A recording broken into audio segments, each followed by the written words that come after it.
Okay. Well, thank you everybody, and welcome to our meeting tonight. This is a meeting of the Cardston-Siksika. It's basically put on by our Constituency Association. And we are super excited tonight because we have our party leader, Paul Hinman, with us tonight, which we're really super grateful that he was able to find some time for us. My name is Angela Tabak. I am the president of the Constituency Association board in our riding.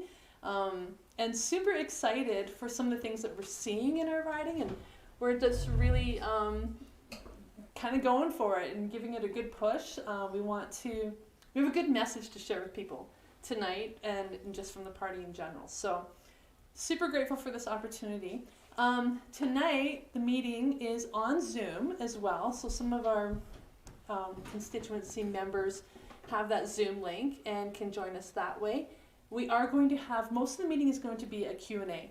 So we can have an open discussion with Paul and ask him whatever questions you might have about the party, what we stand for and what we're hoping for. We are going to start with Troy Stewart. Now Troy is on our board and he is the Vice President of Membership. So he's going to talk to us for a few minutes about his involvement. And then I'm going to talk for a few minutes about my involvement with the board and how that came to be. And then we're going to turn the time over to Paul and kind of get that started. So Troy, if you want to come on up. Angela, will there be people needing to be admitted in? I'd like to welcome everybody. One of the things that's got me interested in the Wildrose party is that we need to think about the future of Alberta. We presently have a majority UCP parliament that are very silent. I know that as I've met with Paul and read and studied the objectives and the philosophy of the Wildrose party, that we want change, that we want to choose sovereignty or independence over servitude. And even though the election seems like it's a long ways away in the spring of 2023, it's really not that far away. And when we talk about our future and our children and grandchildren's future, it's exciting to see a lot of people being involved and becoming more vocal. We need someone that's going to stand up for what's best for Albertans and have a real voice in Parliament.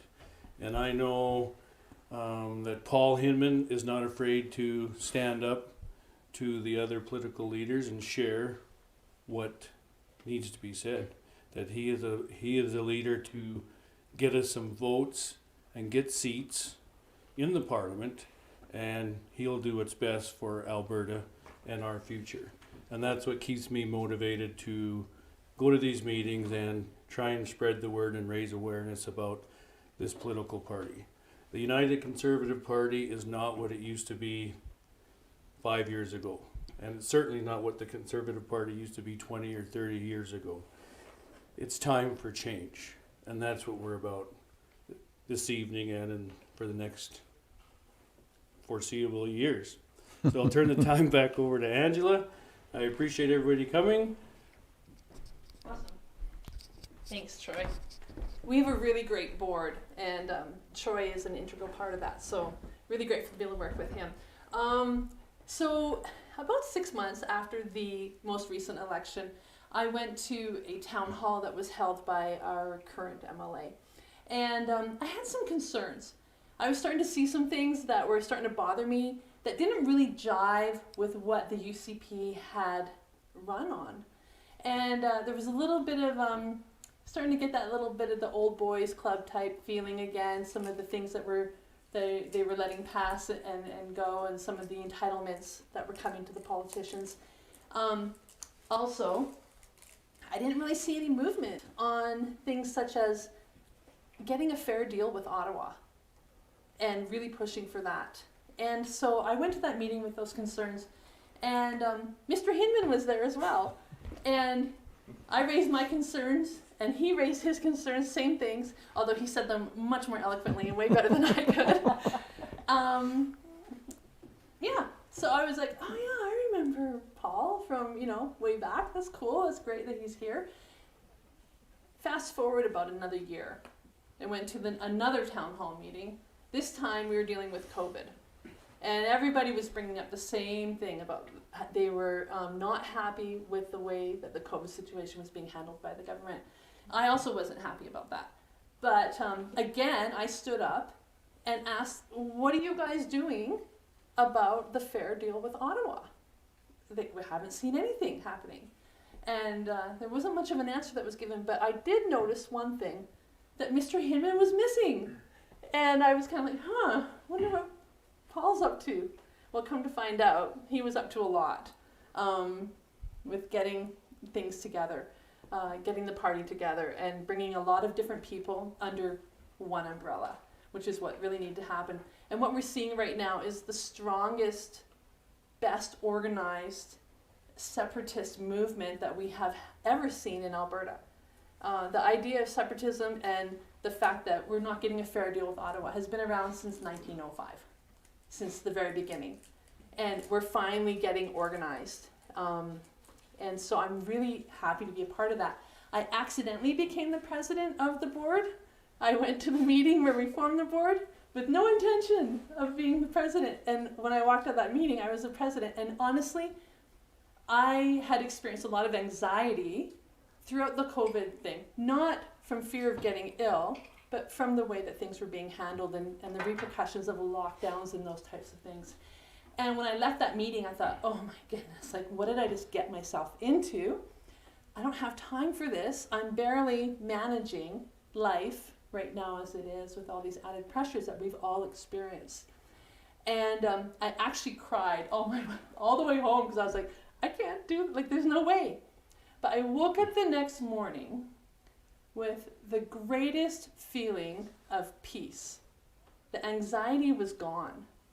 And I realized the anxiety was gone because I was now in a position to do something to better the situation.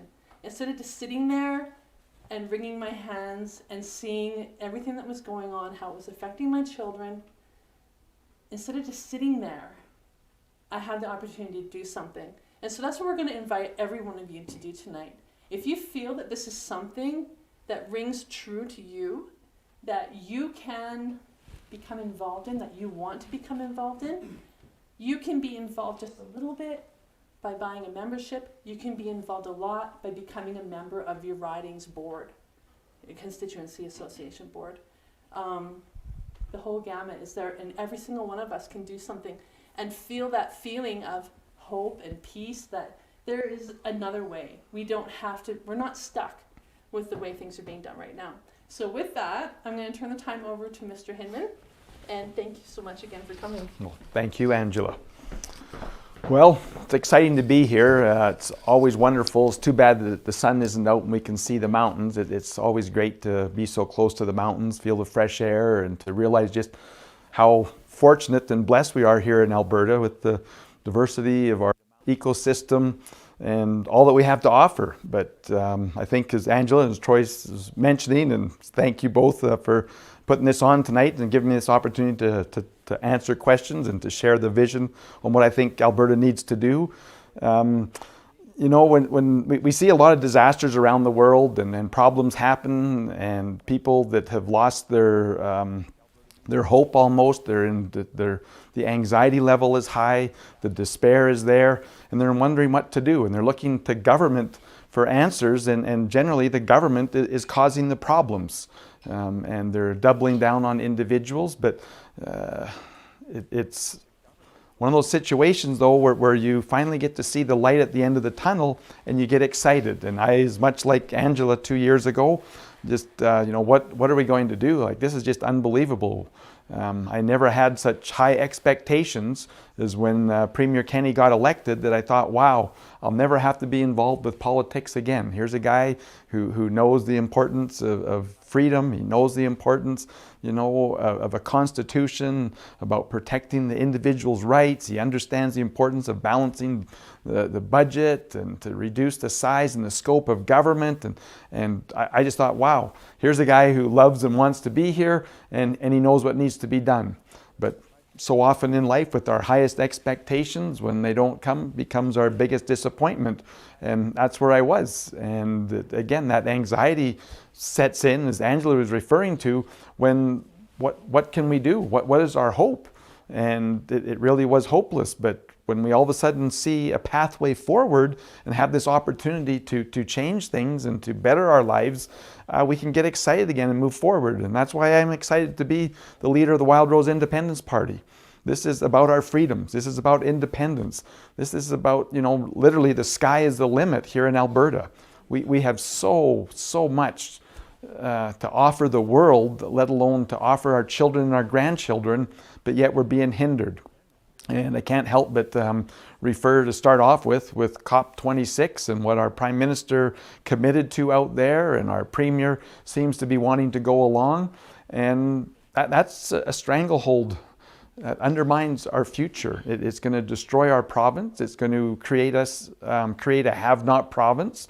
We won't be able to pay our own bills, let alone be paying for the rest of Canada, which we've been doing for 30 plus years, with over $600 billion being transferred down to Ottawa for them to use as a political slush fund to buy votes and to undermine our economy. And it's shocking to hear, our Prime Minister say that they want carbon net zero. Makes zero sense. I think most people, when they step back and they think about it, they realize actually what a blessing carbon is. You look around the world, and where you have hydrocarbons that are easily and readily available, the quality of life goes up tremendously. Here in Alberta, we heat our homes, our hot water, we produce electricity. There's just so much that we can do with that, not to mention, with the gasoline and the diesel, and to be able to move our products, and for farming. It's a major part of life. It's a major part of prosperity. And yet we have a Prime Minister and a Premier who seems to think that net zero is an admirable goal and something that's aspirational. And it's not. I think it's just wrong what they're trying to do. This is actually trying to take the humanity out of the world. I think the biggest and best thing that we can and should do here in Alberta is for those developing countries that are struggling, is to actually have propane bottles, refillable propane bottles, where they could actually have propane to benefit their lives. And on top of that, our Prime Minister has said that he wants to double down on agriculture, and he wants us to reduce our fertilizer use by 1/3. These are all very, I want to say, draconian moves to hurt humanity. It's a blessing, but yet they want to say that, actually humans are the curse of the earth. I've been to several of their different meetings where they've talked about that and wanting to reduce population and all of the problems. And that's not a bright and optimistic future for our children and grandchildren when you have leaders like that are actually attacking humanity and wanting to reduce the numbers and reduce the work. And Albertans are hard workers. Albertans are independent individuals. We just want to be able to go out, earn a living, enjoy our family, enjoy our country. And yet that's all being taken away, and especially currently right now with COVID and the restrictions that the government has implemented. And to just briefly address COVID, it's very frustrating. Back in 2004, when I was in the legislature, we already had a shortage of hospital beds. This isn't something new. And they've done nothing. They've spent billions and billions of dollars on upper management. I shouldn't say that much on upper management, but they've spent a lot on upper management. They've done very little to increase our capacity. And now they say that there's a crisis because we have 1 in 30,000, maybe get up to 1 in 20,000 people that need to be in an ICU. And they say we need to shut down society. This is wrong. There's no reason why they haven't been focused, and especially since the first wave came and says, wow, we've got to train more respiratory therapists. We've got to get more ICU nurses. We need to get the beds built. There's lots that should have been done had they actually wanted to protect our freedom and our ability to go out, but yet they've used this as a tool to shut everybody down, to take away that dignity of work, to make us reliant on government so that they can control our every lives.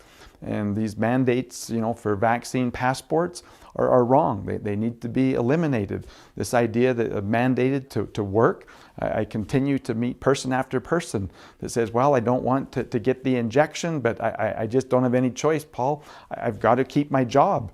These are wrong. These are constitutional laws that are not being protected and being thrown under the rug. And we hear time and time again, it's to protect the integrity of our healthcare system. We can't have it collapse. Well, they've done nothing to actually make it more robust and to increase the seats, the number of beds for sick people to go to. And so all of those things can be very discouraging. But again, if you take the flip side, we still live in a democracy. We got an election coming up in 2023, and now we have an option. We actually have Alberta has a Wildrose Independence Party that is there to protect the individual's freedoms. That's there to create a constitution that will entrench those inalienable rights. One of our biggest problems with our current constitution is the fact that they give and then they say the next sentence, but they can be demonstrably justified to take away your freedoms. This is wrong. The Emergency Act is wrong. What government's role in all of this should be is to actually get the best information, to have it available for people to read, to understand, and realize what their risks are and what they should be doing. But to take this idea that everybody else needs to be shut down to protect the vulnerable is backwards. I don't know if any of you have listened to Lieutenant Colonel David Redman. Anybody listen to him? He used to be in charge of the Emergency Management Act here in Alberta. And he's been very outspoken, saying that we've done everything wrong. All of the planning and what we're supposed to do for a pandemic has been thrown out the door, and they've just turned it over to the healthcare and say, you people are in charge. And that's not an efficient or an effective way to take on a pandemic. And we continue to be bombarded with fear and anxiety. It's discouraging for most people because they don't see a way out. And again, I want to come back. That's what's so exciting about the Wildrose Independence Party. We actually have a road to freedom. We have a road to independence, a road to become a sovereign nation where we can actually choose and determine where our future is going to be. Currently, the government is shutting all of the doors for people, and they really are discouraged. And again, when you look historically and when you look at socialism and communism, dictatorships, totalitarian regimes, people lose all their rights. It's interesting to me when you go back historically in Russia, and they made all of these communal farms, they couldn't feed themselves. They couldn't do it. But yet when they just turned over a small portion of the land back to the people to produce, all of a sudden they were able to do it. This idea of central government, that the government knows best, it's wrong. Individuals know best what's for them, and if they don't, they still have the freedom to choose, and then they have to take the consequences. But this idea of government shutting down small businesses, every time I go to Lethbridge, I just shake my head. You go into Costco, it's an anthill. You go into the superstore, it's an anthill. And they seem to think that, we're managing things. The hypocrisy on their actions versus what the reality is very frustrating for people. And again, it's the same thing with our children. They talk so much early on that this virus did not affect children. The first year, there was zero deaths amongst children. And yet they continue to carry out that anxiety and that fear, saying, we've got to inject everybody. It's our only solution. But yet when we look at those countries like Israel that are far down the road and they're going on to their 4th vaccination, that they realize that, I'm sorry, Mother Nature is always going to stay ahead of the scientists who say that, we're going to be able to crush this. They actually, try to give the hope of people to get the injection so that they say that, we're going to eliminate coronavirus in the world. It's ridiculous. They're realizing now that, that the animals are carriers of it, and that there's pathways other than humans to carry this on. And so they continue to scare people and not give us options. And probably the most disappointing part of all is the way they've attacked professional doctors who have been out looking for answers and finding other ways of treating COVID. And yet here in Alberta, they demonize, and we look at Dr. Nagassi, who they want to remove his license to practice because he was treating people with perfectly safe drugs that have been used for 30 and 50 years, and yet they're attacking him and other doctors who want to follow the regime that other areas in the world have found to be very effective, and yet they want to prohibit that. And so again, the freedoms of even our doctors to practice their medicine has been removed. And so the question is what do we do? What we do is for me, the easiest way is for a political revolution to say that no, we're not going to be part of this anymore. We want to do something new, and it's the peaceful and logical way for us to take our province back and to restore freedom, and I want to say some financial sanity back to the system, because the money that our Premier and our Prime Minister are spending, they're going to double the debt here in 2 or 3 years, and we already had a debt that we couldn't service, and yet they just are focused around COVID and the spending of money, and yet shutting down our economy. And then to go back to COP26, we have a Prime Minister who wants net zero and wants to shut down our most valuable asset and our most prosperous industry, the oil and gas industry, and specifically the oil sands. And I'm excited that this Thursday I'll be heading up to Fort McMurray. There's going to be a by-election there, and that's really our first opportunity to land on the beachhead and send a message to Alberta and to Ottawa. And so I'm excited to go up there and to work in that constituency and to give Albertans an opportunity to vote for freedom. And we're going right, I say, to the epicenter of all of this fighting. It's been the oil sands for years that have been demonized and been attacked. I've been up there many times. It's just remarkable I want to say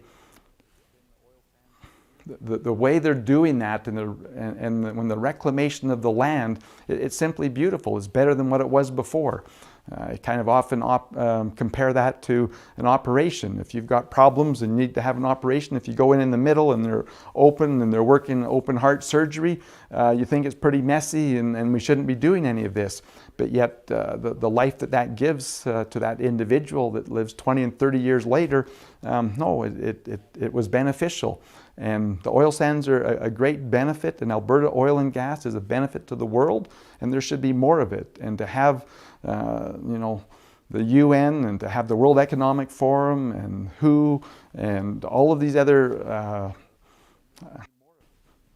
bureaucratic organizations wanting to shut us down and attack us is wrong, and we need a premier that's going to stand up and say no. And that's the exciting thing. A lot of people say, well, there's nothing we can do, and I would agree. There's nothing that Jason Kenney is going to do, but an elected Paul Hinman as Premier of this province with a mandate from the people, we will not be bowing down to Ottawa. We can stand up and we can take the steps necessary to be strong, to be free, to be independent. And I'll just briefly go over some of those things, but a mandate from the people would allow us to have our own police force. It's unbelievable that Ottawa calls the shots. Here in Alberta, rural Alberta really struggles. People often need help and it's just not there. And we need a better system. We need one that's run by Albertans for Albertans, that has elected civilian oversights, that we actually have a police force that are actually focused on protecting, the individuals, protecting businesses, protecting our property, as opposed to ones right now that are busy about compliance. And again, you just know it's a matter of time before our Prime Minister is going to go out and have the gun grab. I was there in High River to witness that gun grab. It was unbelievable. To me, that was a pilot project to see how the people would respond. And it was disappointing that how the RCMP kicked in the doors, confiscated the guns, the ammunition, and the number of people that just kind of shrugged their shoulders and says, well, I guess I didn't really use that. But we need to stand up to those things. We can't just let Ottawa call those shots and confiscate our guns, take away our property, tell us that we can't go back to our homes. All of these things are problems. So with a mandate from the people, Wildrose independence government would first and foremost have our own police force. Second thing that we would do would be create an Alberta Revenue Agency, and we'd be collecting all of the taxes here in Alberta for Albertans by Albertans. And then we would have the money to actually increase our healthcare capacity. We'd have the money to increase our education capacity. We send so much money, $20 billion goes down to Ottawa every year that never comes back. Supposedly $30 billion comes back, but I say we get a very poor bang for our buck. And to do those things on our own, like having our own police force, would be great. I should go back and say, when I'm driving from Edmonton down to Calgary, the RCMP have got a billboard up there, and it says 160 million reasons why we should have the RCMP. Well, I think we should have a billboard right behind that, 50 billion reasons why we should have our own police force. And those are the numbers, you know, because we send out $50 billion and they send 160 million back, we think that, we can't afford to have our own police force. No, we have lots of money to have our own police force. We need to do that. Again, that starts with the Alberta Revenue Agency, though, and collecting the taxes and then actually putting Alberta tax dollars to things that we actually know are important and good for us. We need to have our own pension plan. The Canada Pension Plan is day-to-day, it's got unfunded liabilities, and it's a concern for our seniors right now are probably okay, but with the way Justin Trudeau is bankrupting our country, I don't know that the Canada Pension Plan's going to be viable. The amount of money that they're putting into China is alarming to me. Why are we investing in countries like that do not have our best interest at heart? It's wrong. We subsidize the Canada Pension Plan to the tune of about $2.5 billion. There's no reason why that money isn't staying here in Alberta. We'll be fully funded from year one, and we would actually have a pension plan that is funded and there for our seniors. Many seniors say, well, what would happen to my Canada Pension Plan? Well, we could make a deal. There's about 150 countries that have pension plan deals. But more important right now, a Canadian, Albertan, that decides to live anywhere in the world still gets to collect their Canada Pension Plan. And so there's not a risk of losing your Canada Pension Plan, but there's a great opportunity to enhance it. We could increase seniors' benefits and we could reduce the premiums for our workers. And those are all very viable things to do. And again, Premier Kenney just says, we're going to study it. We're going to study the police. We're going to study the pension plan. We should have been acting on this 20 years ago and not saying we're going to keep studying this because we need action. Employment insurance, another area where Albertans work extra hard. We send a lot of money to employment insurance. And again, that pays out employment insurance premiums to other Canadians. And Albertans, again, are sending extra money into that. There's no reason to have that. Our own immigration policy. I don't know how many of you realize, but our Prime Minister just opened up the road again for, I guess you call them immigration individuals who don't qualify to come in to walk across the border down east. And why are they doing this? It doesn't make any sense. It's wrong. It's not like they're coming from a country where the regime is trying to kill people or take away their freedoms. These are not refugees, and we shouldn't have a gate that's open saying, come on here into Canada, the doors are open. We need our own immigration policy here. And then I want to say the elephant in the room, and especially after COP26, we need to have our own environmental regulations here. We don't need to be judged. We don't need to be told what we can and can't do from Ottawa. They're hypocrites. They bring in the oil from Saudi, from Africa, from Venezuela, and bring in ships, and they bring them up the St. Lawrence. They tell us that we can't have ships on the West Coast. We can't have pipelines. We need to say no. We need to have our own environmental regulations. And those are all things that we can do. But the current government and the past government, the NDP, the UCP, they're not going to act on any of those things.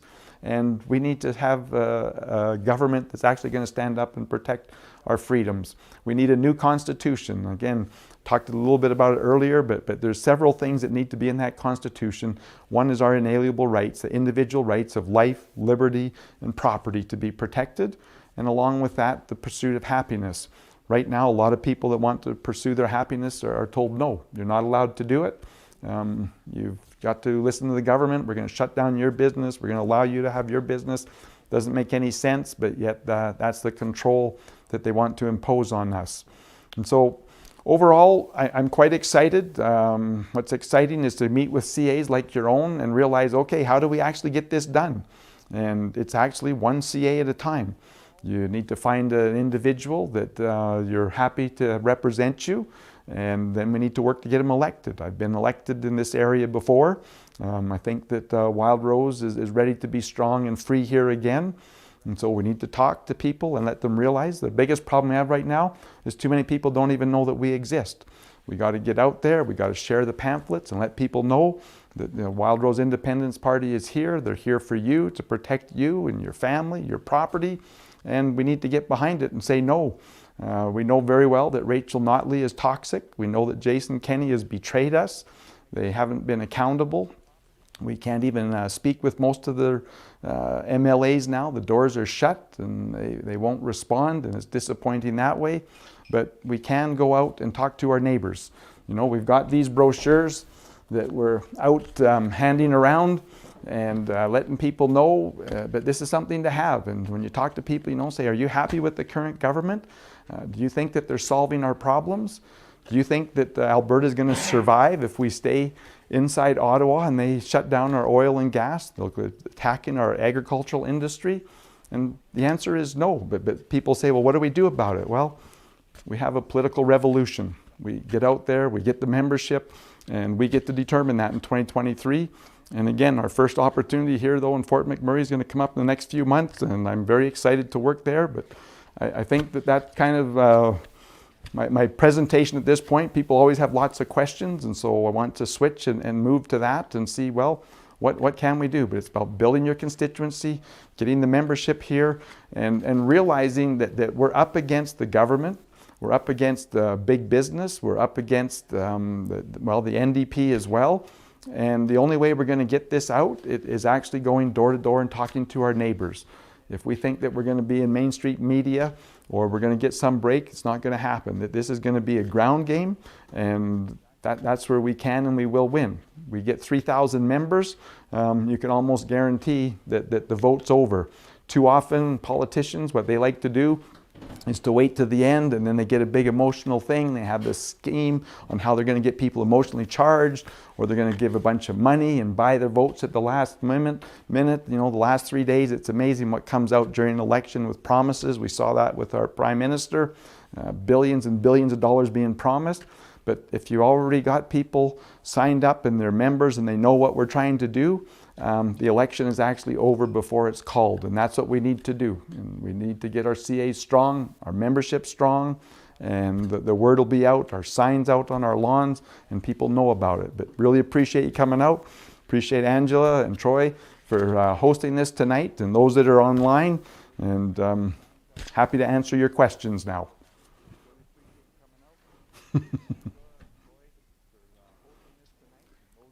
Okay, so we don't have anything from Zoom right now, but is there anybody here that has any questions for Paul? I commonly get asked, and I have an answer, but I'd like to hear your answers. Well, we're worried about splitting the vote. If we vote for Wildrose, we're going to give more power to the UCP or the NDP. I usually respond by saying it would be better to have 20 or 30 vocal MLAs than 61 silent.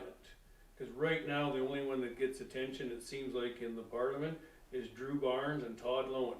They're the ones that are, the other 61 UCP are silent. But are they achieving anything, though? They may be speaking out, but what are they achieving? So I guess my question to you, Paul, would be, is there a better way to answer that question of, I'm worried about, I have a lot of people that buy into the philosophy in my circle of family and friends, but the main theme I hear over and over is that we're just going to split the vote.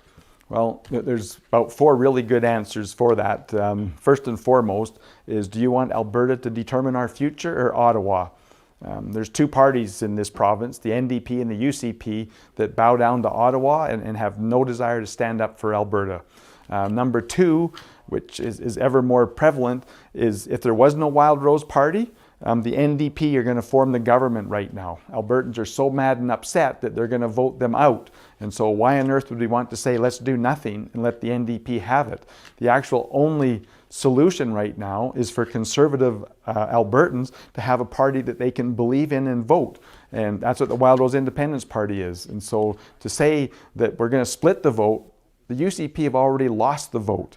That's what their whole AGM was about, was wanting to replace their leader, because there's many of their MLAs that say we're a sunk ship. We're not going to survive with Jason Kenney as our leader. Another one that I'm a big believer in is you're only going to get the government that you vote for. And if you think that the UCP or the NDP are going to give us a better government than what we had, I think you need to give your head a shake. You actually need to vote for what you want in order to get it. And if you don't vote for freedom, if you don't vote for our own self-determined government and to cut off Ottawa, we're going to continue on in the situation we're in. And I personally ran and am again running as leader right now because of the importance of freedom of choice. We don't have any choice right now with the two that we have. I've said for a long time that on the bottom of the ballot every time, there should be the last one, should be none of the above. And if the majority of people vote for that there should be none of the above. But why do we have to go to an election and vote for the least of two evils? Or to supposedly vote, if you want to be optimistic, the best of the worst? I mean, it's crazy. Let's actually vote for something we believe in, something that is going to actually give us what we need, and get that. Because when we vote and ask for the UCP, it's going to be more of the same. We're not going to have our freedoms. We're not going to have our independence. We're going to be on the road to serfdom, servitude, not sovereignty. But does that answer that question for you and give you? And the last one is I often say, split the vote. Are you kidding me? Don't waste your vote. It's an absolute wasted vote to vote for the NDP and the UCP. They've shown their colors. They've shown their intent, and that to me is a wasted vote, and we can't afford to do it. Do you think that they're gonna get a new leader before the election? Even if they do, I would bet that the leader will be more socialist and more Ottawa bent than the one that they have. But I don't know. And again, to me, even with a new leader, there's 60 plus of them in there. These are our elected representatives. Please tell me how we're doing. I mean, the spending's out of control. Our freedoms are lost. Our healthcare is a disaster. Our schools are shut down, many of them, or the kids are being punished on not being able to be children anymore. That we got to, follow out their mandates that just don't make any medical sense. It's concerning. And what I find frustrating is we have no accountability by our MLAs and no voice. Yeah. Literally no voice. It's like our MLA has just went into hiding and put their heads in the sand. And democracy, they're supposed to represent the will and the interests of their country. Well, I want to go a step further, and something that you can be guaranteed with a Wildrose independence government, we will have recall that's doable. I mean, it's just an insult to Albertans that this promise of accountability and their recall process it's not achievable except for in the rarest of circumstances. And even then, I don't know, 60 days, it's very tough to achieve what they want. Recall, first of all, should be from the day you're elected till the day that it's over. Under the UCP recall, 24 of the 48 months that you can't even recall them. They also kind of have the double jeopardy deal that if I was worried that you were going to recall me, I'd get my friends to start a petition. It might be that you promised that you were going to get rid of pit bulls and you didn't do it, and I want to recall you. And if that fails, then you can't make two attempts to recall an MLA. They have all kinds of, I want to say, protection in there to keep them safe from a recall. It's wrong. We need accountable elected people that the day after, if you find out something that you're not happy with, you need to recall them. Not say, well, we got to wait 18 months, or we got to wait 6 months, whatever it is. No, the day after, you need 24/7 accountability, and that's what you'll have with the Wildrose independence government. You're upset. If 20,000 people vote in the last election, you need 50% plus one. 10,001 signatures, you fire your MLA. You'll have a by-election. You'll be able to get rid of them and have them accountable. But most important, as the Premier, I will not be telling my MLAs to be doing my bidding. Their job is to be serving and doing the bidding of their constituents. And when someone says, oh, but you got to pull them into line. No. Recall, make sure that they're accountable to their constituents, not to the leader. And that's another thing that's just backwards and wrong in our system.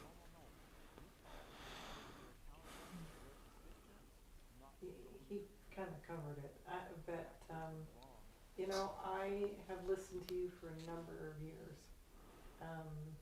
And I did jump ship many years ago when Wildrose started up again. I was very hopeful whenever you joined forces with UPC years ago, and very disappointed to see it really downslide ever since. Yep. This is the first time in all the years that I've been part of UPC that I've never got a response from my local MLA or my local leaders. And I find that incredibly frustrating as a resident of Alberta. Yep. And I'm quite encouraged to see you up and running again, because you had good conservative Principles. and thank you. and I really appreciated it. I really do. You're right. We were definitely at a crossroads where we need change. We need to make a difference. And if something isn't done now, and there, you know, we need that avenue of hope. Absolutely. Yep. I very much appreciate it.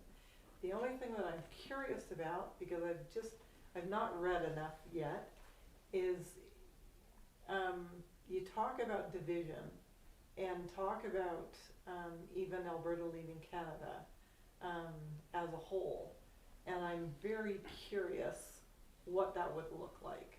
Okay. First of all, we need to take the proper steps to be independent. We need to have our national security here.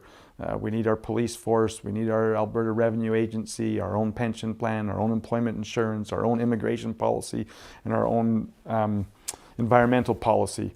And as we do those things, our economy will take off. But there's so many things for our national security, like with the way the world's going, we need to have a truck manufacturing plant here. We need to have, you know, pharmaceuticals built here. All of those things, we will have open discussion, and again, our tax regime will go down, our rules and our regulations will make sense. It won't be about creating monopolies and duopolies and oligopolies.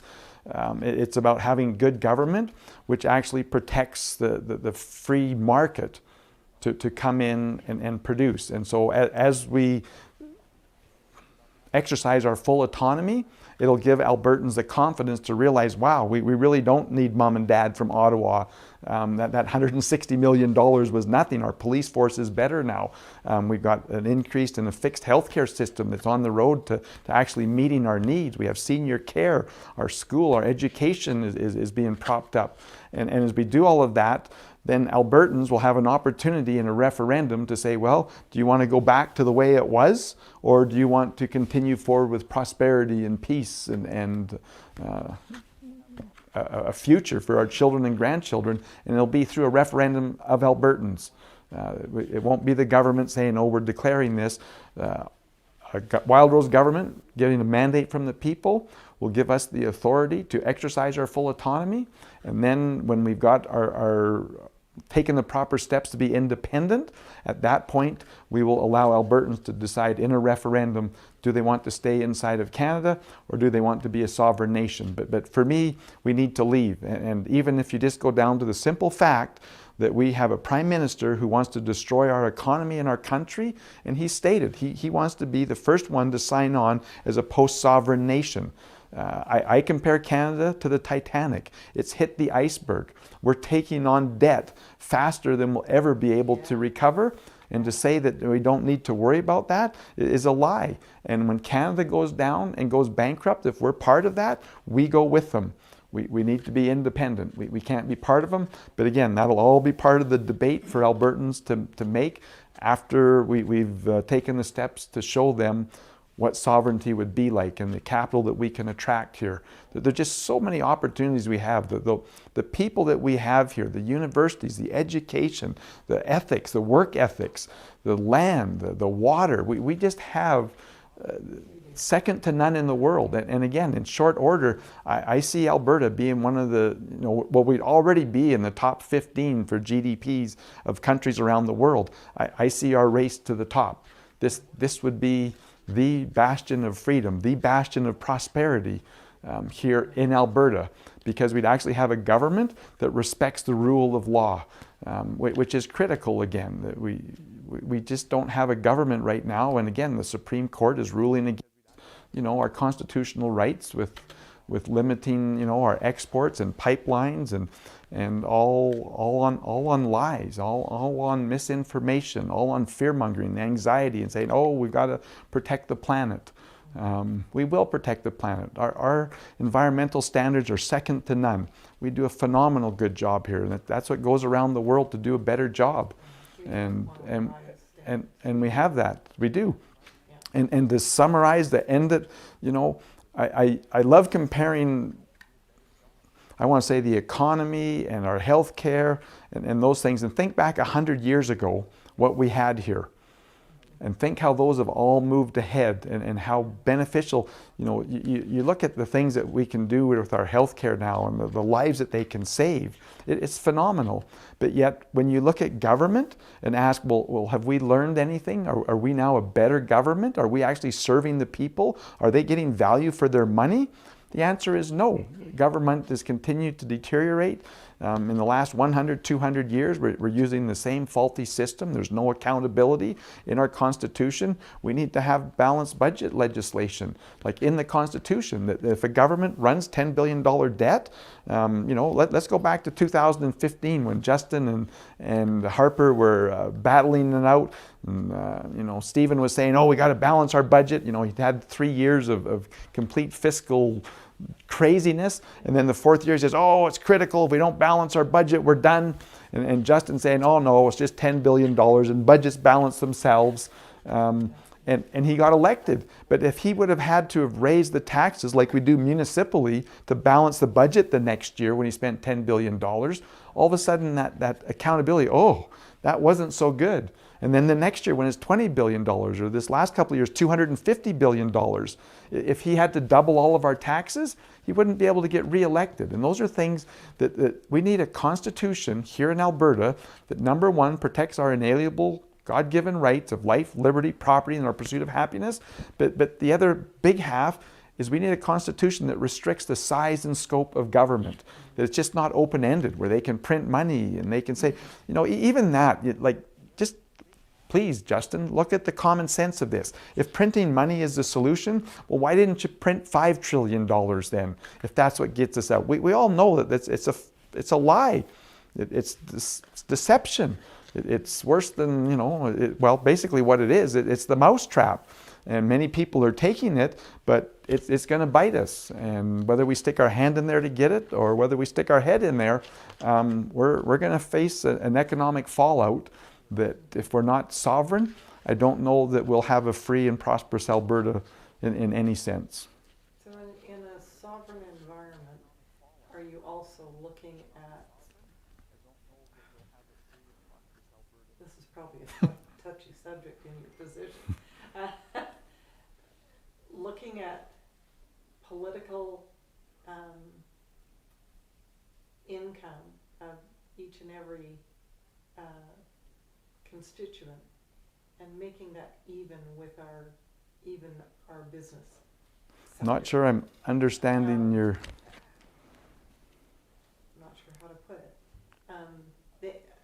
Here over this last few years, Kenny turned around and raised their wages or their salaries. You're talking the MLAs? The MLAs, etc. And I'm sitting here going, okay, you have a province who is absolutely struggling. If you want to turn around and actually show some concern, Yep. Start with... why would you not, let's bring it down? Yep. Two things.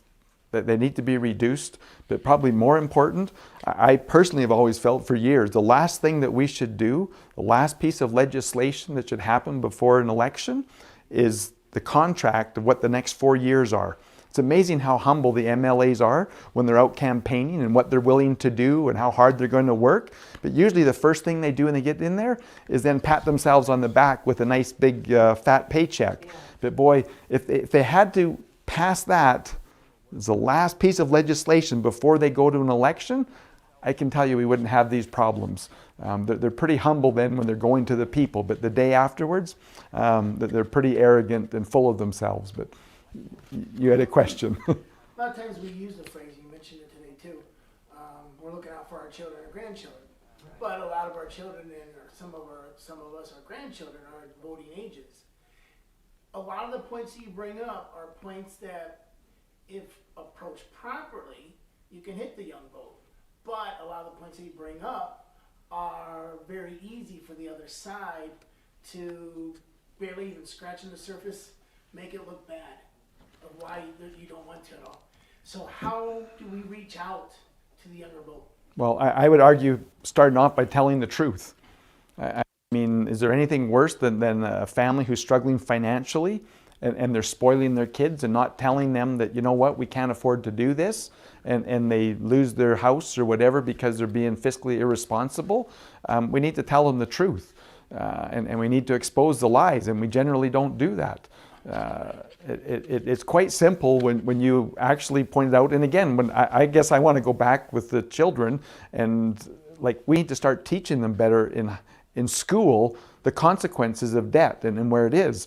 And again, this redistribution, saying that, you know, well, what you've earned really belongs to all of us. And again, a very easy way of doing that is when they get to grade 12 and they're wanting to have a good year, and there's some that, you know, that work hard and others that could care less. They're just waiting for that day to get out of school when June comes in their 12th year. But if you were to sit that class down at the start of the year and say, you know, we're starting a new policy. It's very important for all of you to be able to get to university, and we want to make sure that it gets that. So what we're going to do is we're going to redistribute all of the marks and level them out. And in that first test, you're going to have the really hardworking, smart kids that are getting 98% and 95 and 92 and doing all of that. And then you got the other kids, oh, gosh, I don't even have to do anything now because I'm going to get their mark. And isn't this going to be wonderful? And that first test, and especially if you didn't tell them till after the first test, when you had a test and then you redistributed the marks back out and everybody got 72%. And people think, wow, this is really good. You know, that's the best I've ever got. But those at the top of the class, the high achievers, the workers, whatnot, all of a sudden they get a 72. Wow, that's the worst I've ever got. And the bottom line is by the end of the year, the whole class will fail because those that are not getting rewarded for their work will stop doing the work. And it's a death spiral. And that's the way it is with our economy and things. But there's analogies that we need to actually talk and open their eyes to realize that redistribution does not work. You're personally responsible. You know, you're responsible for your wellness, for your well-being, for your security. And anytime government comes along and says, you know what, you don't need to worry about any of that. We'll look after you, make sure you got food, we'll make sure you're clothed, we'll make sure you got a house, we'll make sure you're safe. Well, do you know what you can do with that? Just put someone in jail, put them in isolation, because there they have it. But do they have, you know, a healthy, good life worth living? No. I love the meme that shows the lion that's out in the savannas and out there trying to make a living, and it's a tough go, and then the one in the cage. Which life do you want? Do you want that so-called security? And Jefferson kind of summed it up best. Any government or any freedoms that you give up for security, you'll soon have neither freedom or security. And that's it. But The thing that can be looked at, because a lot of these topics, a lot of these points, it goes past just that first level. It goes to the next level. So maybe a person that's living down here right now who's 18, who thinks he's only 25, he's going to go up north, he's going to work up in the sands or something. Of course, if that person votes, not he, but if that person votes, of course they're probably going to vote this direction because we want to keep that going. But then the 95% of the other people that don't, they hear from the UN, from Canada, from all the rest of the world that the oil is bad. But you brought up a good point. Look at how clean we do our stuff. So when you can take it to that next level, it's like, not only is this going to be a job, but do we want to have this oil come from here, shipped to here, go through all these different, schemes and like that, and we don't have control of the pollution, we don't have control of the global warming. You almost have to use their own buzzwords, almost in a sense against them. So Well, no, educate them. yeah, I can say let's go back to the truth. Right. And again, the truth isn't out there. The truth is that CO2 is very, very valuable. If it gets below 180 parts per million, we're all dead. Plant life needs at least 180. And again, if you go back historically, the CO2 was way up there. But CO2 is plant food. Plant food is what allows us to have life.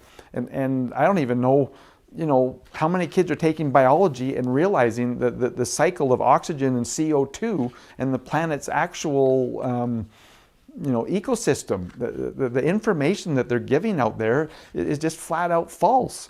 I actually brought a book tonight here. I haven't got through it all, but it's quite exciting. And again, I often kind of use this analogy, but it's the sun, not us, by Leonard de Boer.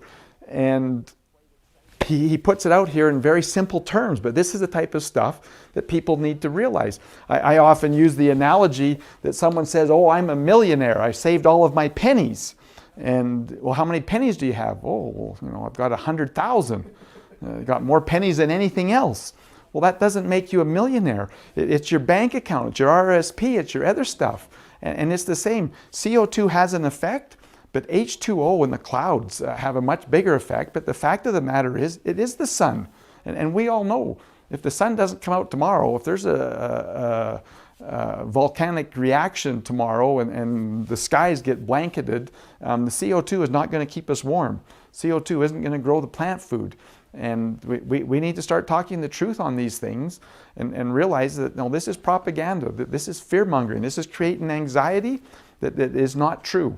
And those are, like I say, that is the battle. And again, if we can't present the truth and for people to see it, then yes, we are doomed. We will be ruined.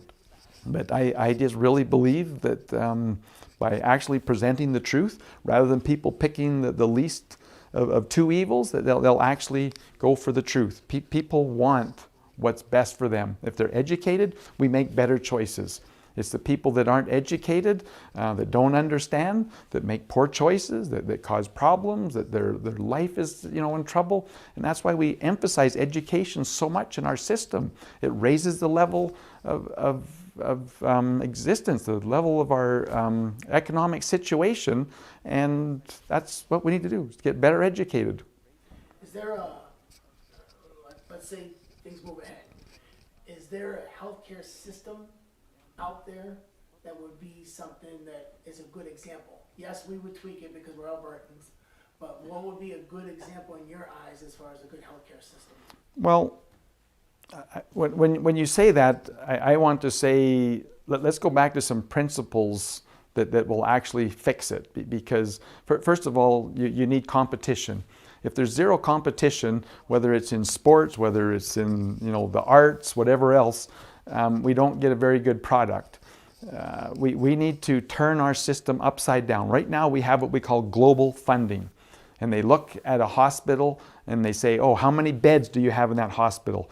What services do you provide? Do you do brain surgery? Do you heart surgery? Or what do you provide? And then they look at that and then they give a global funding to those hospitals. And the hospital administrator says, oh, okay, here's my $1 billion to run this hospital. And then a patient comes through the door and the administrator, oh my goodness, that's going to cost us money. And they don't see people coming in as actual customers. They see them as expenses. It's crazy. We need the funding to follow the service. When you do an MRI, you get paid for it. When you do a CAT scan, you get paid for it. When you do heart surgery, you get paid for it.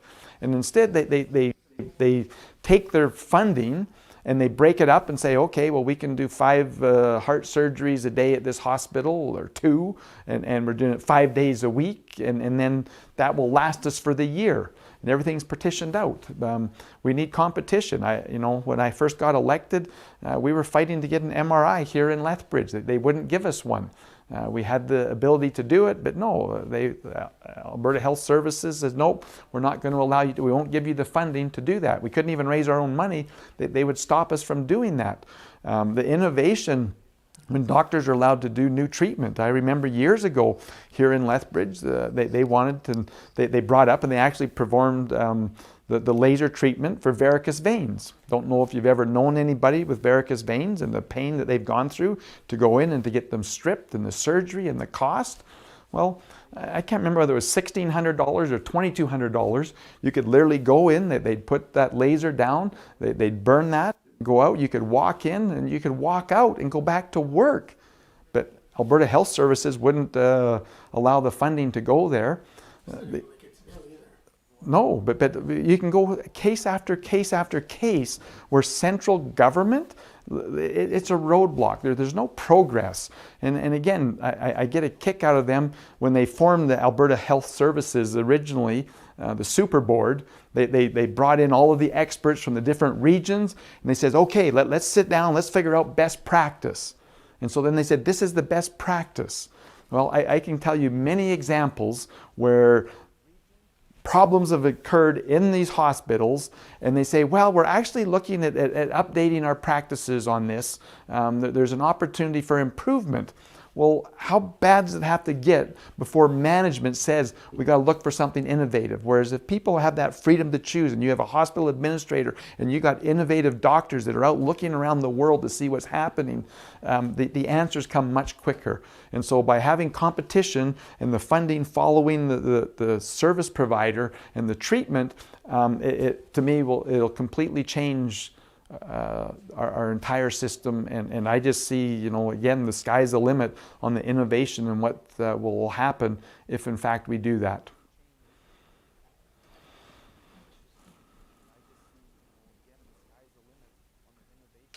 Total different outlook here. That is there a possibility of merging both new medicine and natural medicine that has been around? Excellent question. And again, here you have health officials picking what you can and what you can't do.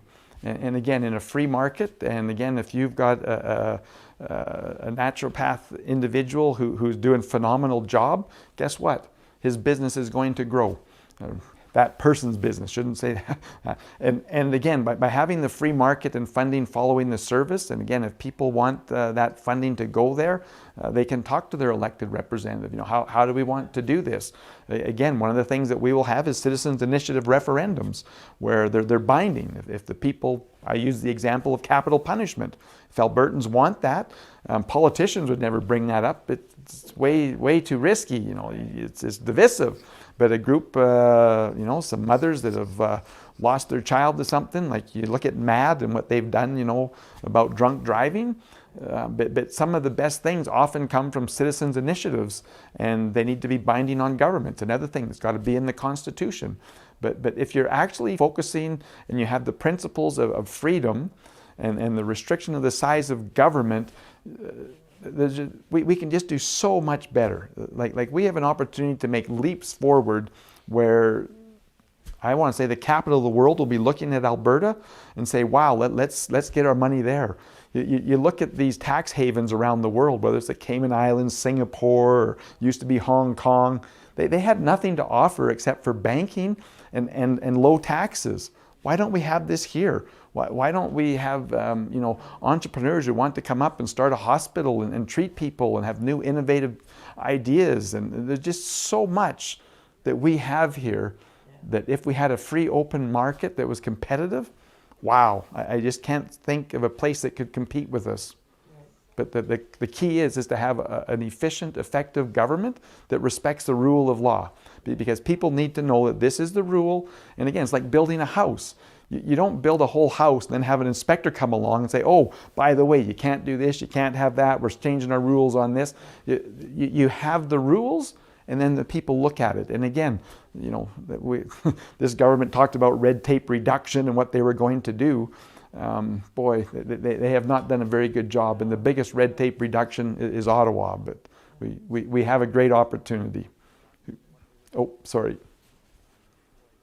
My question sounds really good. So let's say we get you as premier.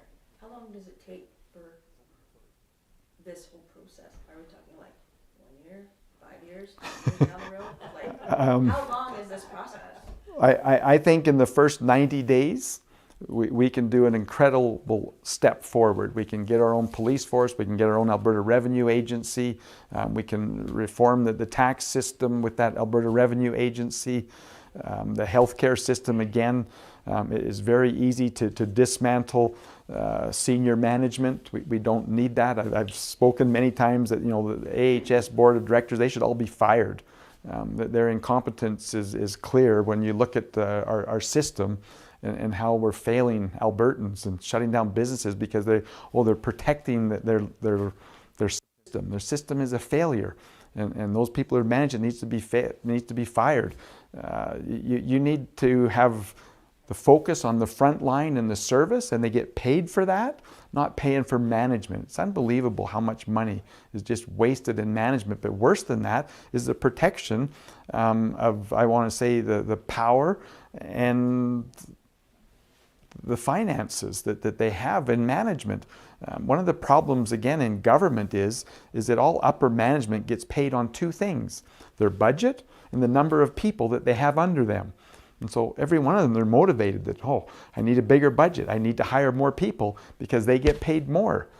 It's crazy. Another one of our policies that is just prevalent throughout government is this idea that whatever your budget was this year, it needs to be that and more the next year. Well, anybody who's running a business or a family or whatever else, your budgets change. If this year you need to buy a new car, hopefully you've been saving money and you can put a substantial down payment on it. But you don't need to do that the next year because you needed $20,000, you know, to buy a car this year. Doesn't mean it needs to be in the budget every year going forward. That was one of my first wake-up calls when I first got elected.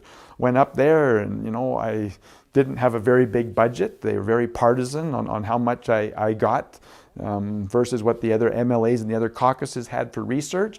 And so I said, well, you know, for the spring sitting, I need to hire some extra people to help me do all the research to, you know, find the solutions and to debate these things. And I went up to the department and I showed them my budget. I think I had 20 days left before March 31st, and they laughed.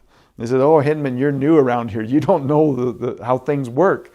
And I says, well, why are you laughing? He says, well, because if you don't spend this $15,000 by the end of the month, you lose it. And I said, what do you mean you lose it? Well, you can't carry over any money. You have to spend it or you lose it. Up in Edmonton, it's called March Madness, and the stores love it because you go out and you spend all your money, but you don't spend it on your priorities.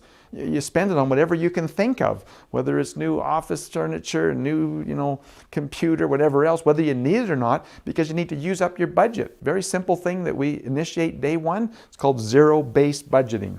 You start at zero. What do we need this year? And we budget for that. Another one that drives me crazy is the transportation. You know, it's very important that government doesn't go up and down and fluctuate like the market does. You need that consistency. One of the bad things that we did back in like 2004, maybe it was 2003, the infrastructure budget was cut in half. A lot of businesses basically went bankrupt, sold all their equipment and things because we wanted to have a balance. We wanted to pay off our debt by our centennial year 2005. And when we did that, you know, if you cut the amount of roads that you're building in half that next year, where do all those businesses, what do they do? That's what they were doing. And again, when those businesses back then were bidding, they put, you know, a 5-year life on their equipment. You know, they had it amortized out how long it would last. Well, when we cut that, and then all of a sudden we had all this surplus money, and we're doubling and tripling our infrastructure spending, all of a sudden the costs were doubling and tripling, and all the contractor says, well, I'm not bidding. If I can't pay for my equipment, I'm not buying it. And so what cost $1 million all of a sudden was $3 million. I remember when they put out a bid for white mud up in Edmonton, it was so outrageous. They said, oh, there's no way we're paying for that. And they kiboshed the project.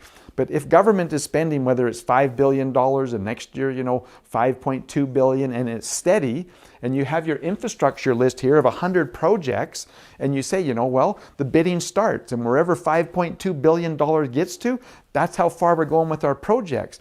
But that consistency and that sustainability allows for competition.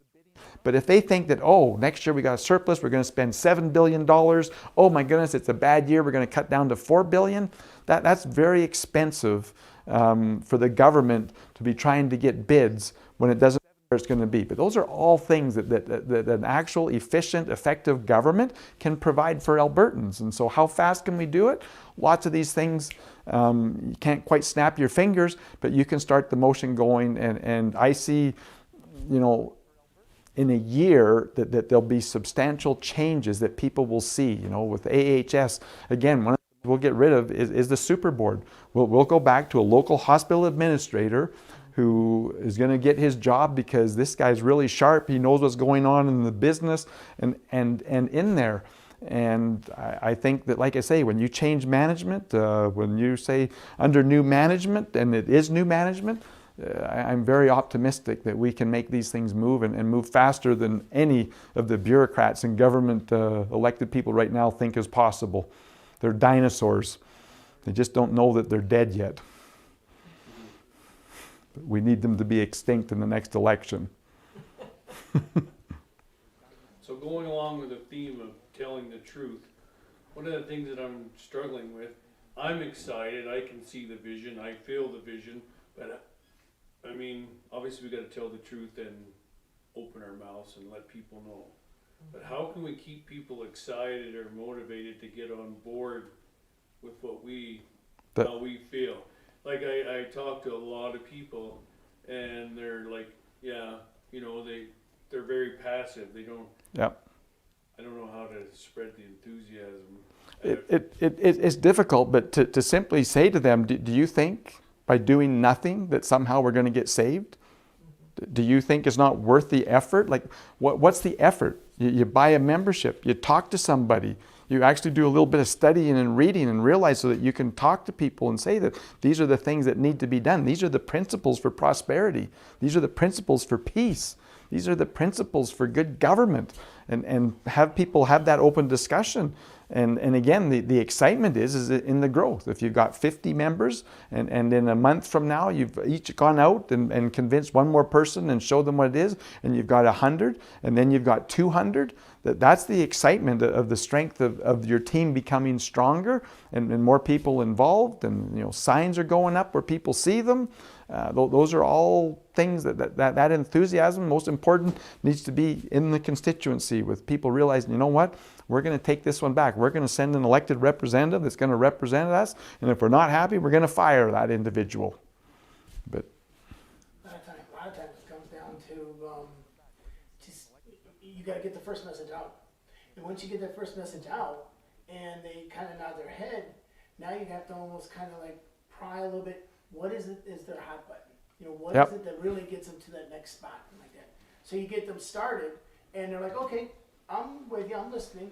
But then you have to, almost like the salesman, you have to kind of find out what's their next button that'll get them excited enough to buy the membership and then possibly get word out there after. 100%. When I go door knocking, one of the first questions I'll often ask is, are you as upset with government as I am? And most people say, well, yep. Then I'll often ask, do you think it makes any difference who you elect? And they'll usually say, nope, you're all the same once you get in there. And but you have to ask them those things, and then you say, well, would you like to be able to fire your elected representative? Well, yep. And says, well, you've got my word that when I'm running, that I'll be accountable at 50% plus one. Would you like to be able to fire me if I turn out as big a dud as the last two that you've elected? Well, you can do that. The other thing that's most important that I find when I'm door knocking is exactly what you say. What's their concerns? There's nothing worse than if you're running and you go and you tell them all the things that you're excited about, whether it's education, whether it's healthcare, but their problems is actually taxes and on the farm and the rules and regulations that have changed and the environmental things that have had an impact. And so the most important thing is I say to them, well, if you could change one thing in government, what would it be? What would you like to change? Or if you could be a minister for a day, who would you like to be? Minister of Education, Minister of Health, the Minister of Transportation, and what would you do? And again, it's so important. And ask that to people that you're talking to, trying to sell a membership. Well, are you happy with government? Well, if you could change one thing, what would it be? And chances are we've probably got a pretty good answer if they're a conservative. I mean, if they're a socialist, totalitarian, dictator, individual wanting a king or whatever, well, they already have a couple of options. It's not us. But There's this other new party, I don't know how new it is, but it's new to me. I'm very much like hard to follow everything. I just I've kind of been like, well, whatever, because it just seems too much. yeah. But this other new party, I can't remember their name. I was thinking like it was like Mustang or Oh, the Maverick. Maverick. There we go. I knew it was some kind of like a horse or something. Right. So what are do you know about them? I know the Maverick Party. I know a lot of the people who ran, and I know Jay Hill, their current interim leader. But that's a federal party. That goes up against Aaron O'Toole. And I don't understand what that means. well, you have 3 levels of government. You have municipal, where you get your town councillors or your rural councillor. Mm-hmm. Then you have provincial government, which is the Alberta legislature, which is a member of the Legislative Assembly. And then you have a member of Parliament, an MP. And so this area, you'll have 3 levels of representation.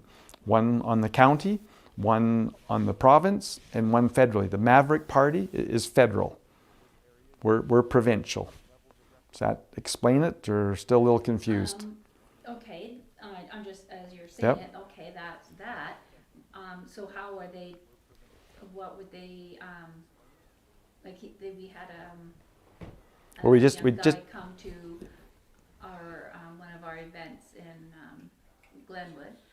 And a friend of mine there, she was just very much like, you need to listen to this guy and he's really Yep. great. And so, who do you listen to then? How do you know? Well, it goes back. Canada, to me, is broken.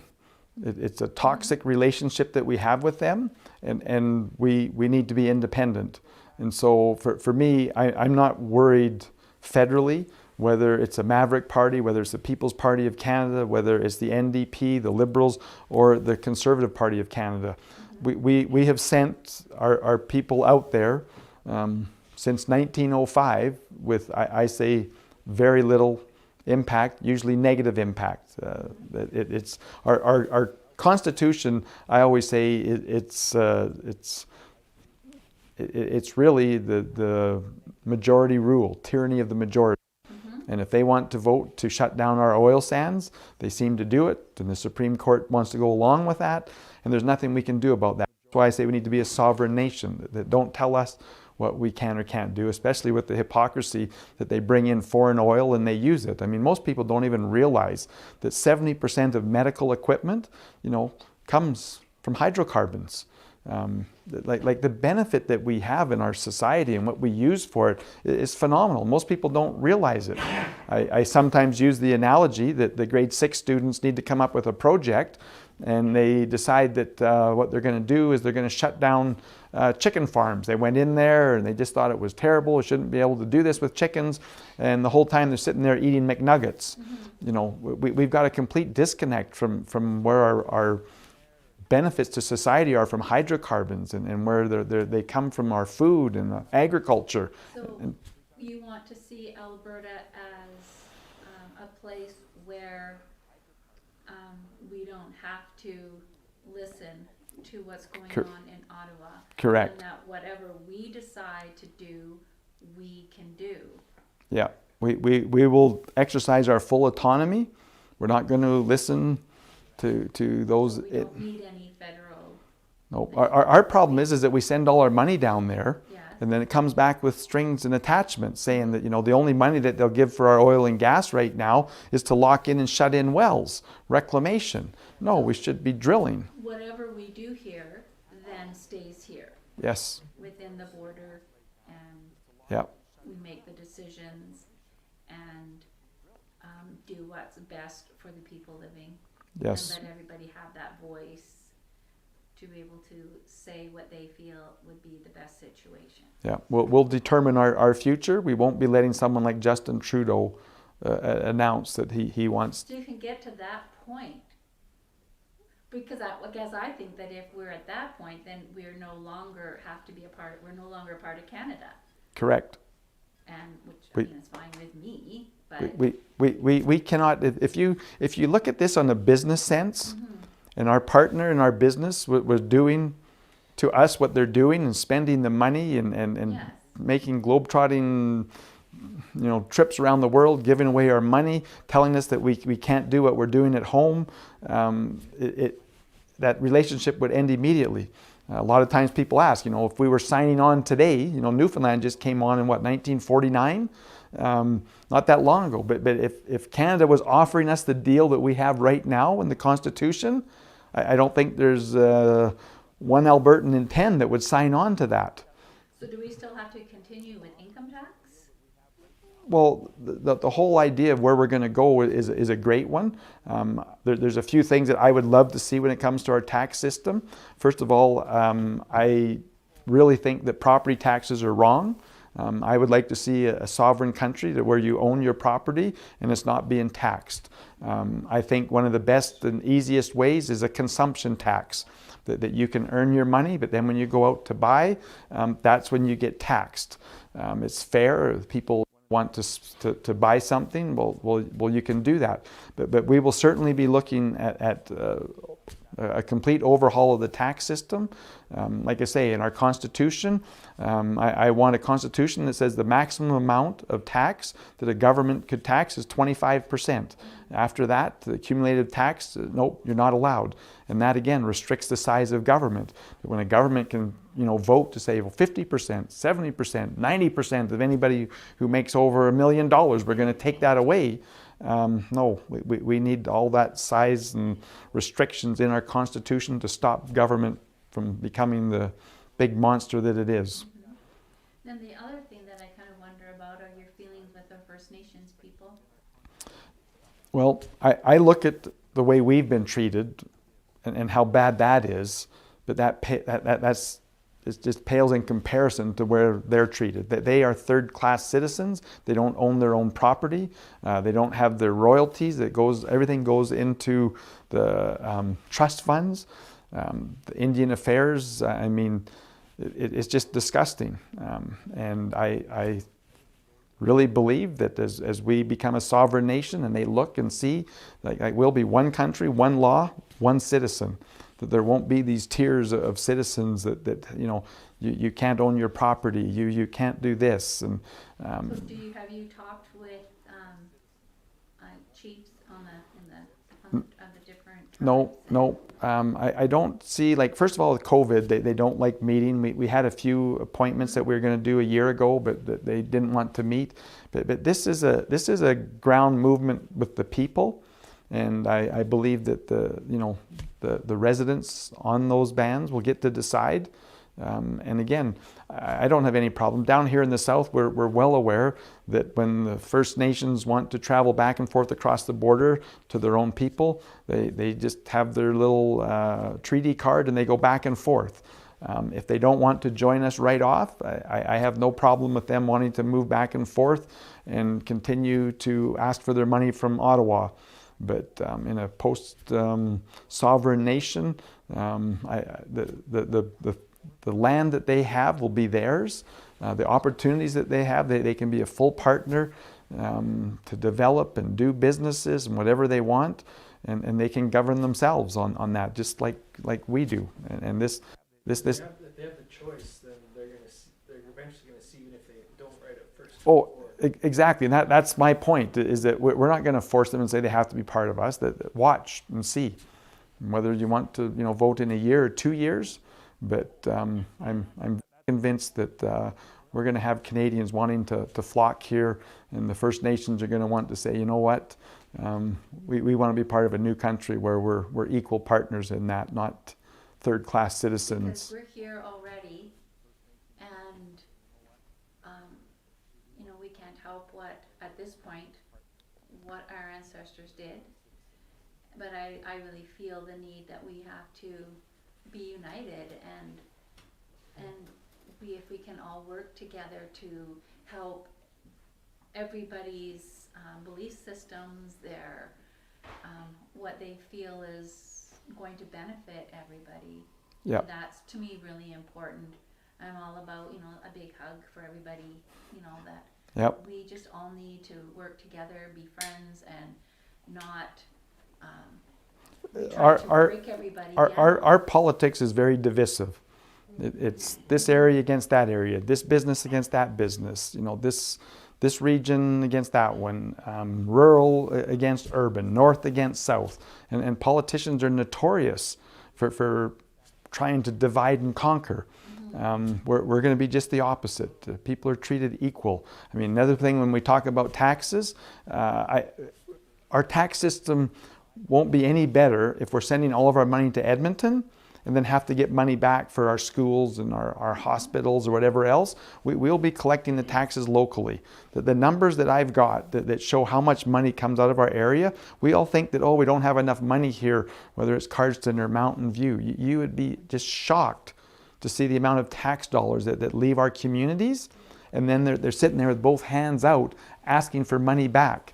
We'll be collecting locally, and again, what we'll be looking at, the different levels of government will have responsibilities. Right now, it's crazy. You have 3 levels of government that are all fighting to get recognized. If they're going to build a school, we'll help with that. If you got an MP that's wanting to get his name on that, he'll be lobbying the federal government. Let's get some money here. The provincial government wants it. The local one does. No, the best government is always the closest government to the people.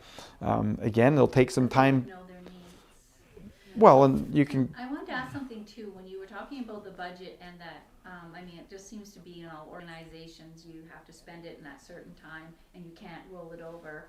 That, to me, it makes sense. Like, well, we this is what we needed, and we have some excess. So now we can put that towards maybe another project, and we still get the same amount every year. And if you have a special project that you're working towards, like you're saving for that big car, as Yep. you were saying, well, then you can, instead of being punished Yep. for... Absolutely. And again, when you have your priority list of infrastructure, or whether it's a park or whatever it is, when you have that extra money, you can say the priority is going to be to the new swimming pool. That's what the people in Cardston want. And it goes there, but everything right now it's usually pushed by grants. We've actually got a grant, to do a library. So okay, we're going to fix our library. This year there's grants for potholes. Gosh, we fixed ours last year. That really hurts us. We don't have it. There's a grant for upgrading your sewage system. It's ridiculous that government sits there and has all of these grants. And why? Because they're trying to buy votes in different areas.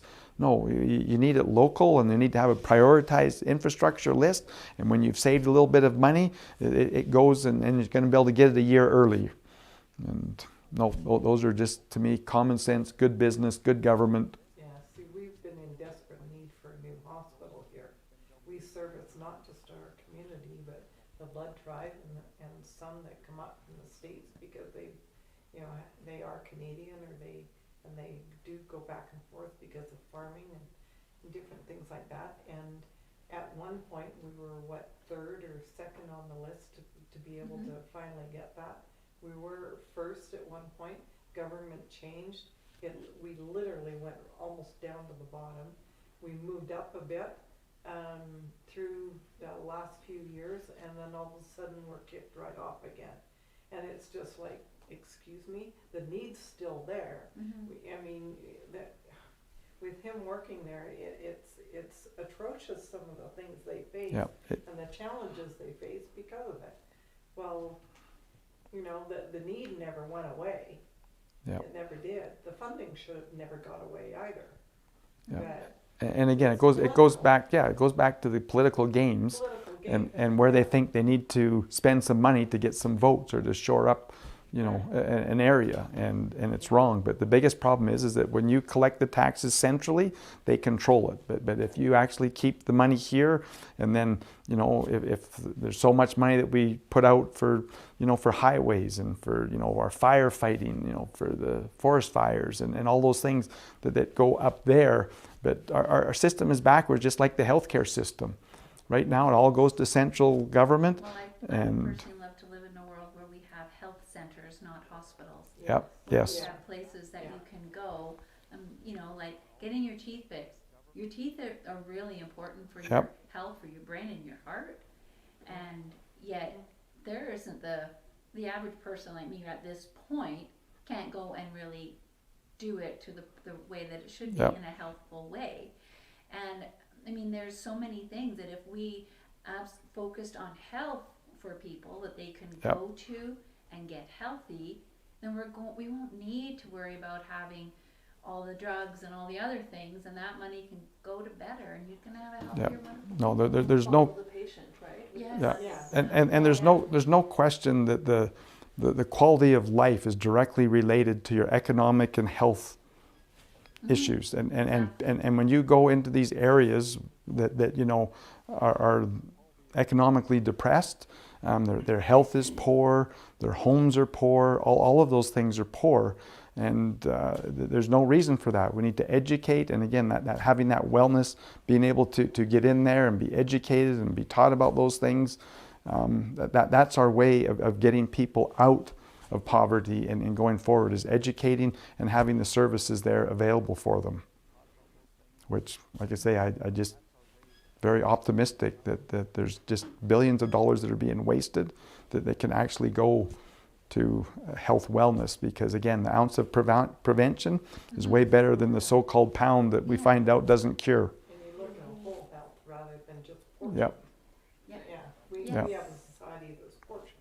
It is, and then It's crazy. It's and not- it just kind of preys upon the people that are suffering instead of healing them, giving them like Yeah. there's all these other modalities. Let's have a place where you can go through this and become healthy instead of And just to allow the innovation. I mean, the reason why we make great progress is because people have a freedom to try and do new things. I always love giving the example, you know, there's a few of you in here that are old enough, but ulcers used to be a major problem. The doctors that figured it out, you know, the H. pylori bacteria is what was causing it. I mean, he went through 20 years of hell trying to get that out there. And finally, you know, it was 2005, I think it was, when he was recognized and got a Nobel Prize for it. And I mean, ivermectin, another one that's got a Nobel Prize, but yet it's being demonized here in our province. And, you know, things like that. It's just crazy when you have big government that gets to call the shots, and if you go outside their narrative, you're going to be punished. It doesn't matter whether you're a doctor or a teacher or a health practitioner or a senior caregiver, but if you actually have those I want to call them freedom centers, where you bring in somebody that, wow, I just came up from Florida and we got this new training, this new discovery, and this is how we can treat, you know, prostate cancer, or what we're doing, you know, for, you know, eye problems, and no, allow that innovation to come. so We then you'd have a whole little Alberta country filled This- with really healthy people. And Yep. prospering. Yeah. Yes. Yeah. So many ways. Help. Yeah. Exactly. Yeah. So do you really think that you'll be allowed to do any of this? Well, if we get Like, elected, what if we it boils down get to is it sounds like it's like a really good the idea, but only thing that the will stop. government's not gonna like that. So Well, and Jason and Rachel are attacking us every day. I mean, the mainstream media doesn't want our message out there. But this is, again, goes back to the CA level, talking to your members. The only thing that will stop us is the people failing to choose. I mean, do they want to choose something better? Do you want to take our own self-determination going forward? Or do we want to keep the status quo? Do we want Ottawa calling the shots? Do we want Ottawa collecting our tax dollars? To me, that's really the question. Do we want to have our own self-determination, have our dollars here, or do we want Ottawa to be calling the shots and have our money there? Take a big pair of scissors and cut the tie and say that's that. Yep. Yep. What about border protection? Well, all of those things will need to be done, but we have them now. Border protection. Border protection. I mean, we're going to need to have, you know, CSIS and to have the intelligence. We're going to, all those things will need a military. We've got 3 great bases here in Alberta. Again, I've been told that to run frontline operations costs about $15 billion in the military, another $5 billion for headquarters. We send $20 billion to Ottawa that we don't even get back. That I just see all of those things as very doable. And again, we've got experts that I've talked to that are very, what would I say? There's no reason why we can't do it. You're confident. Very confident. Yeah. It'd be interesting if each province did their own thing. Yep. Well, I don't think we'd be alone alone in that either. Saskatchewan just put up, their premier just put out that he wants to be a sovereign nation in a nation already. Yep. There'd be nothing that would thrill me more than to have Premier Moe take the steps to start doing these things that lead the way. I always felt that Alberta is going to be the leader and take the first step, that others would follow. But boy, if Saskatchewan wants to do it, that's pretty exciting to me, because then we'll be even more bound to follow them in 2023. So is there a way then, obviously our media nowadays has a big influence upon what we hear and is obviously not truth in a lot of cases. Will there be a way to control that for like a separate Alberta? Absolutely, and the first and most important thing is that any censorship by the media or false information, they'll be accountable for it. I mean, you can't have someone like Twitter or Facebook taking stuff down. They want to do it, and then they're open to a court challenge. Right now, they're protected federally by the U.S., but there's no reason that no censorship and stuff. You're going to be held accountable. So you have to have a leader over all these different areas in Alberta. Is that what it would look like? Well, when you say a leader, I mean we'll have the ministers that are looking after agriculture, healthcare, education. And they would be in regions? Oh, if you're talking the hospitals, no, they'll just be independent. No, I'm talking about like looking, just trying to imagine the whole province being totally on its own, and you still need somebody in leadership. And what would that leadership look like? Are you referring like in healthcare or? Well, at this point, are you over a certain area in Alberta? So are you talking about like the different ridings that we have Yes. right now? So we would still have local representatives in Yeah. the government. Yeah. And but it wouldn't be a federal, like a Canadian government, it would be Alberta government. Yeah. Yep. Right. It would just be within our borders here in Alberta, and we would be exercising our full autonomy. So then if we have concerns, we could go to the person that's in our area. Yes, yes, Be able to voice our Yes. opinions, yep, to have that being brought to. Which would be more than what you've got right now. yep. Because our guy doesn't And- answer And anything. so. but more important, the two things that you actually have is one, recall if you feel they're not, and one of the other things that people don't realize about recall that really is a benefit is that we in this room might be very upset with something, say that they're putting a park in or something, and we say, "Oh, this is ridiculous. We don't want our money to go there. We're going to recall you." And you go out and you start door knocking and trying to get people to sign, and all of a sudden you realize that, wow, there's not very many of us that feel that way. And all of a sudden that animosity that you think that you're in the majority, and you go out and you realize it's not, it's much more civil. People start to realize that, oh, well, actually people aren't as upset as I am. Families that I realized that really wanted that part. Yes, and so that's the other, the opposite side of recall, that a lot of people are going to sit there and say, oh, I'm going to recall him, because of what he did on this taxing, this, or not building this road that I want him to build, and we're going to get him fired over that. And then they go out and, gee, there's not that many of us that are that upset. And so you calm down. But when there's nothing that you can do, that festering, that anger just builds up, and we become more divided, and we just don't know about it. And So on the other side of that, if there are a lot of people, then it that are stops. just like, yes, and you're actually going to do something about it? Yes, I'll put my name down. Absolutely. And then that would go and. Yep. And again, the other one is if there's something that you want, that's what the beauty of Citizens Initiative is that you go out there and you collect the signatures and let the people vote on it. Like I say, the one I fall back on all the time is capital punishment.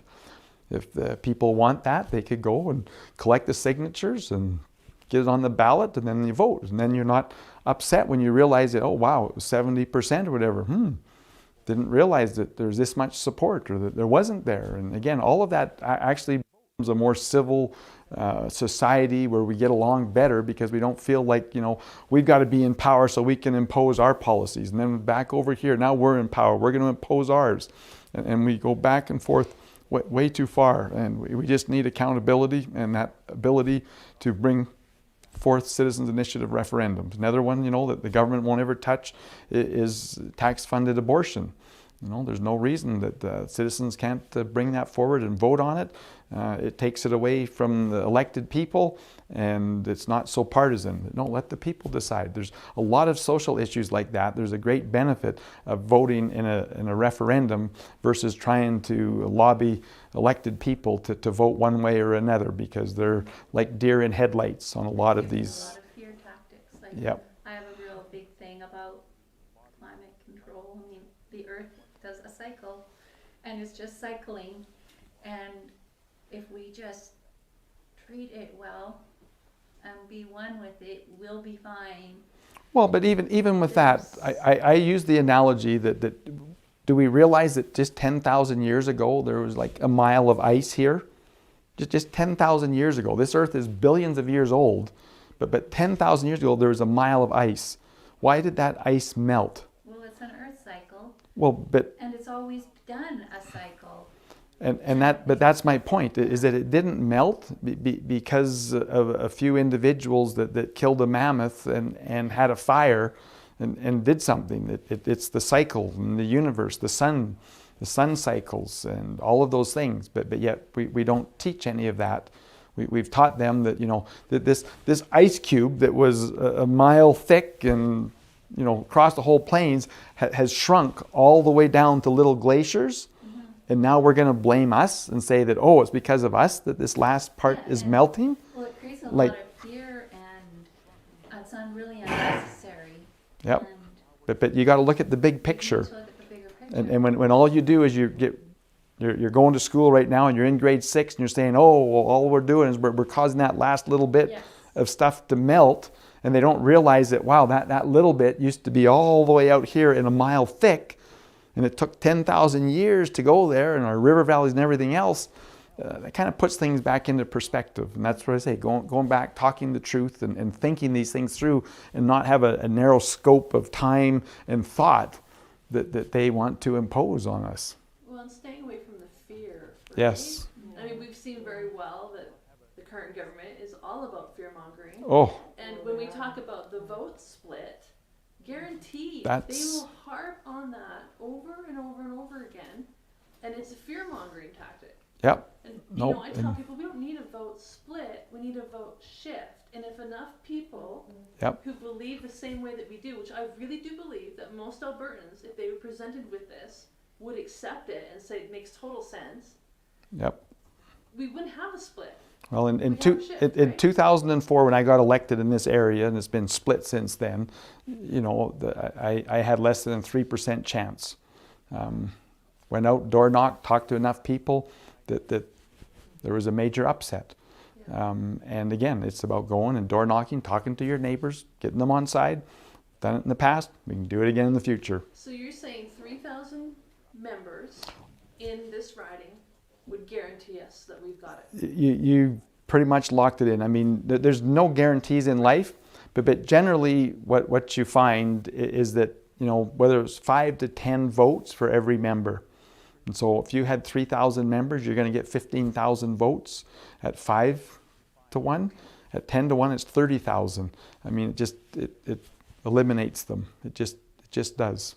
So that's Was that what we need to do. 300,000 in this consistency? Oh no, I doubt that there's 40,000. Do you want to look that up, David, or you got something there to? It's less than part of it, yeah. Yeah, no. Like a lot of the CAs, maybe we're getting up to. You got to realize that I was back in 2004, and back then, gosh, I think it was like 13,000 voters. I mean that voted. The last election was about 16,000 voters in this riding That voted. that voted. And so whether it was 50%, make it 32, but anyways, I it's think it was 64. Okay, something like that. yeah. It was in the 60s. But there's 16,000 total voters or 16,000 for the UCT? Yeah. If I remember But- correctly. So it would have to be a what city do you live in? completely independent, I pick up my mail in Welling. so that Yeah. Ottawa can. I pick up my mail there. I live there. Are you the MLA in, would you be the MLA in this riding? No, I live in Tabor Warner. Well, that's, you're right on the border. Yeah. Yep. Literally right on the border. Yep. Yep. And I So, go out and walk my dog and cross the street. I'm in this riding. So then technically, we need somebody to step up here. Not technically, yeah, literally. Yes. Literally, we need a candidate.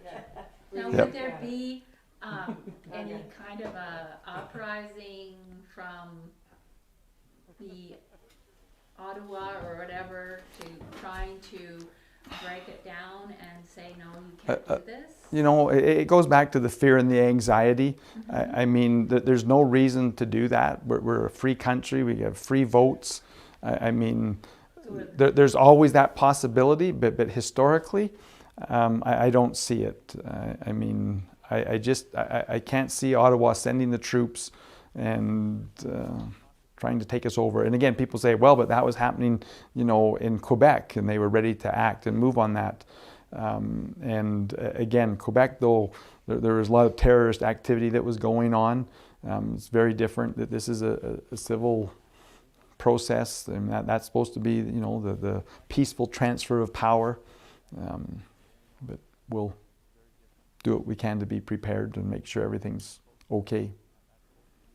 I think it all goes back to what Paul said earlier. If the people mandate the Wildrose Party as a provincial party and a sovereign party, then we have a lot of power. Power to the Yep. people. Yeah, you have that mandate, which again will be very specific. Well, we're talking now that people will know and understand, and not have a bunch of hidden agendas. And Well, there's things that go on every Saturday in Calgary. Is that just for the, against the mandates and lockdown? yeah, Yes. I was there on Saturday. They have a lot going, but no, a lot of those are about freedom of choice and freedom So to. it's just getting everybody out for freedom, because really, it's really what it's all about. That is what it is about. And that, what you're saying is, here is a process that we can run it through. Yep. And, This is how we take control of our future. yes, Right now, it's out of control. Right now, our future to me is pretty dismal. it is, and we think of our little grandchildren, what do they have to grow up to? Yep. Debt and servitude. And, you know, Yep. we've talked with a lot of young families, and I mean, the stresses that they're going through and the long-term Yep. effects of wearing masks on little children, it's breaking down their ability to have any compassion and empathy for others. Yep. So they're going to grow up to be these, it creates a lot more violence. There's so many reports out there of the long-term, the long-term effects are going to far exceed any of the effects of COVID. Yes. That you know, there's reports saying that, you know, the cost-benefit analysis is going to be 10 times worse. I mean, just the mental issues like what you're talking about is just really, really sad to think that a government has done this to our children, let alone the adults that are paranoid and afraid to go out. I mean, And the they've. breaking of families where Oh yes. you can't go visit somebody anymore because, you know, they Yep. believe in this almighty jab and you don't, and you're just like, you know, if we were all healthy, we'd be good. Yep. Are we still broadcasting, David, or did you shut it off there? Okay. Well, I'm going to just give a wrap up here, and then we can close it up, and then be happy to answer more questions. But the bottom line is that we're in a dark and scary situation right now here in Alberta. We have the forces from Ottawa and our own premier that is coming down hard on the individual, coming down hard on businesses and industry. And if we don't fight back now, we'll be too weak after 2023, in my opinion, to fight. We will become serfs on the land. I mean, if you've listened to the World Economic Forum, they say that you will own nothing and you'll be happy. And that's by 2030. That's their goal. And they're doing a great job of it with spending the money and the debt that we have. businesses go bankrupt, and so do nations, and they want to turn it over to the IMF to say, well, here's what you can do. This is what you have to do. You're going to have to shut down your oil and gas if you want any food money or whatever else. And it's a scary situation. But the exciting thing is that we're still in a democratic society. We've got a by-election coming up in Fort McMurray. We need to put our full effort and force in there. And so if you can donate, to the Fort McMurray riding, and we can get up there and get the message out, get our pamphlets out. We got to get them out door to door and let people realize that there is a better choice. But it takes the people. We've got to get together, and we got to support it financially. We got to support it, on your Facebook pages and on whatever else you do with social media, and let people know that, wow, we've got an opportunity here. Let's not miss it. But it's exciting to me in the fact that we can do it at the CA level. That's where we need to work, and so I'm proud of you that you've come together here in Cardston-Siksika and wanting to change. It's done before, and we'll do it again.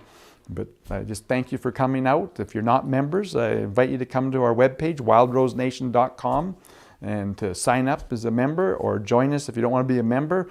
Join our newsletter, but I encourage you to be a member, because you, the members, are the one who's going to get to vote on who your representative is going to be.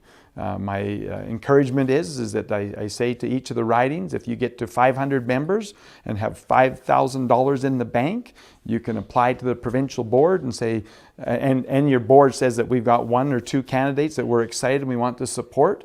You apply to the provincial board, and we'll open up the nominations. I mean, we'll definitely do a background check and everything else to make sure the individual's credible, and then you'll have your nomination, and then you can continue working with your candidate to run in the next election. But that's the goal: get to 500 members, $5,000, and find 1 or 2 good candidates that you're excited to represent you. But really appreciate you coming out.